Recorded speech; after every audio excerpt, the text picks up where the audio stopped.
Hello, Grant and gang. How are you all? Mr. McNichol here. I'm going to tell you another story today. This is another story from ancient Greece about someone else who could fly. You see, ever since people have looked up into the sky and seen birds flapping their wings, swooping, gliding, they have wondered what it would be like to fly. Once long ago in the land of Greece, there lived a man called Daedalus. He was an inventor. He invented all kinds of wonderful things in his workshop, like machines that could tell the time, like clocks, and little figures, little people with springs and little cogs that you could wind up and they could move, and robots. Yes, he invented all these wonderful things and more. He had a son called Icarus. Now, Icarus, he was very bright, he was very clever, but he just didn't listen to his father. He never listened to instructions. If Daedalus was making a new machine and said, "Icarus, quick, go and fetch my tools," well, Icarus would go off, but he would end up, I don't know, going for a walk or playing a game, and Daedalus would get so frustrated. "Icarus, bring the tools, quickly! Don't you ever listen, boy?" Well, it so came to pass that Daedalus made enemies in the city of Athens where he lived, and he decided it was time to leave, so off he went with Icarus. They left by night, and out of the city they went. They travelled from town to town and village to village, and at marketplaces Daedalus would sell these wonderful contraptions that he made. He made children's toys. He loved making toys. The most wonderful toys you could ever imagine. Little soldiers that could march by themselves, and horses and lions that could gallop and run. Well, it came the day when they travelled across the sea in a boat and arrived on the island of Crete. And there at a marketplace, Daedalus set up his stall with all the wonderful toys. The captain of the guards, of the king's guards, happened to be passing when he saw them. And he thought, these are the most wonderful things ever. I must show King Minos. And so he bought some of the toys and he took them to the king, King Minos. And he said, "Look at these, your majesty. Are these not the most wonderful things ever?" King Minos took one of the little figures and wound it up. And it started to march around. Perhaps this fellow who sells these toys could make me some toys. Toys that would be of use to a king. Wind up soldiers that could go into battle for me. And then I could conquer the lands for miles around.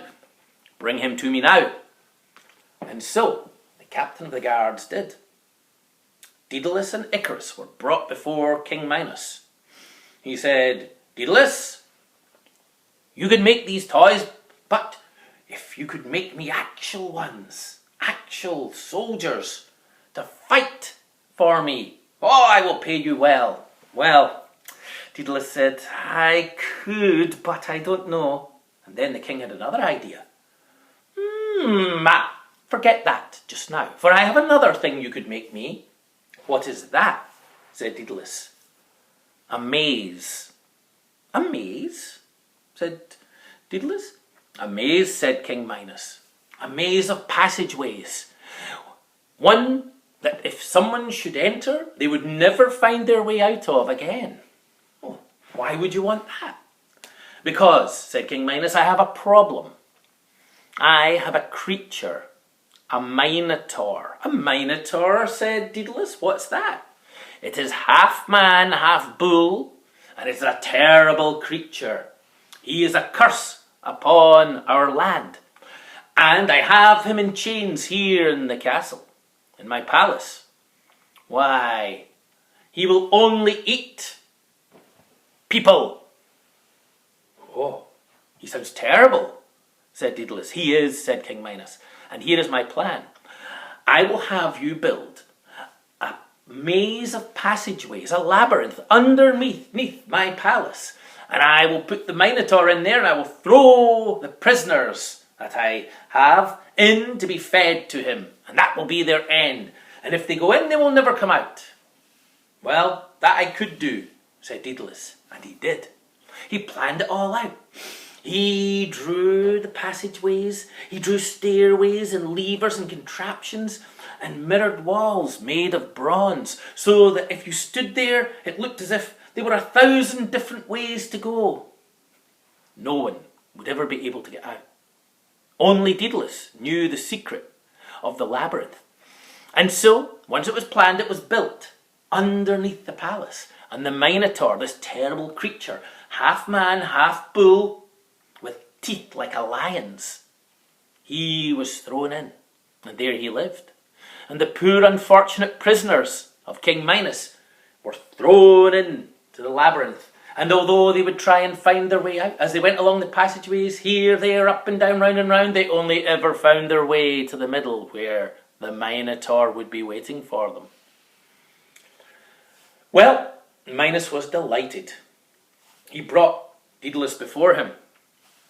Daedalus, this is wonderful, wonderful. I can't pay you enough. Oh, your majesty, pay me 1,000 pieces of gold and I'll be on my way, for it is time for me to leave. Said King Minos. I don't think so. What do you mean? Said Daedalus. Leave? You're not leaving? Why not? Because you know the secret of the labyrinth. You know how to escape from the labyrinth. And if that secret ever got out, why, my labyrinth would be useless. And so, I'm going to keep you here as my guest. You mean as a prisoner? Not a prisoner, said King Minos, as a guest. You and your son Icarus will live in the finest tower of the palace. You will have the finest bed sheets of silk. You will eat the finest food, have the most wonderful clothes. They did. But they were prisoners in the palace. Day after day, week after week, month after month, year after year, Daedalus and Icarus lived. And although they had all these wonderful things, they were not free to go. One day, on the balcony in the tower, Daedalus watched the birds come swooping past, and he thought, but there is how we shall leave. We shall fly.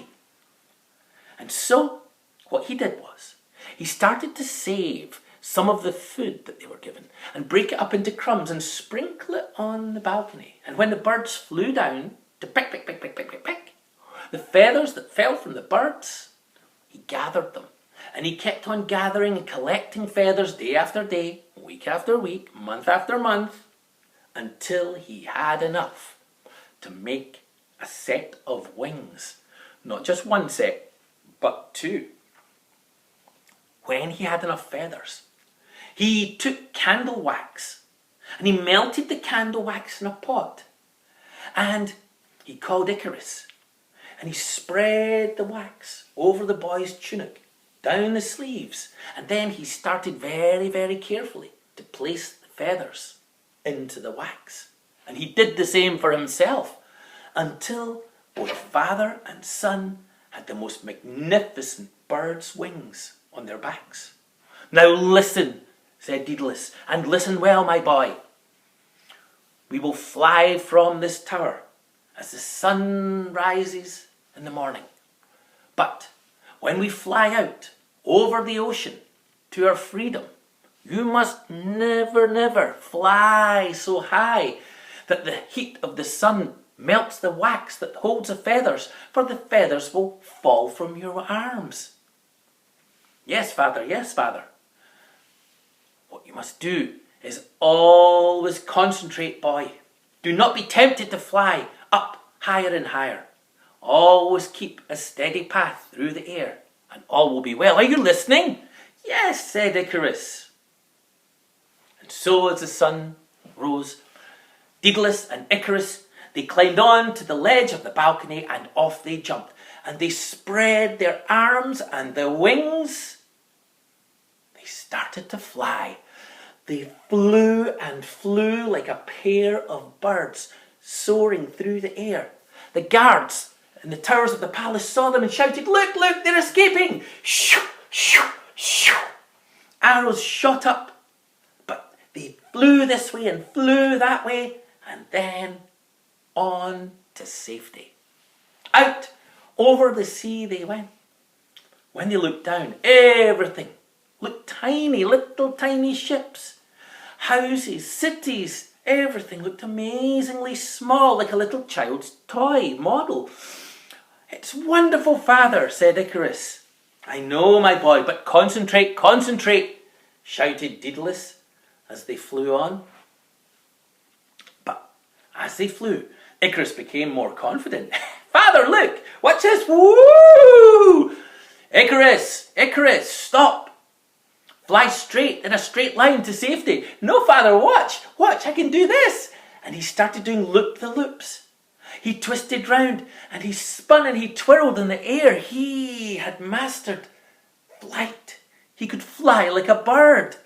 And then he shot up and up and up. "No, Icarus!"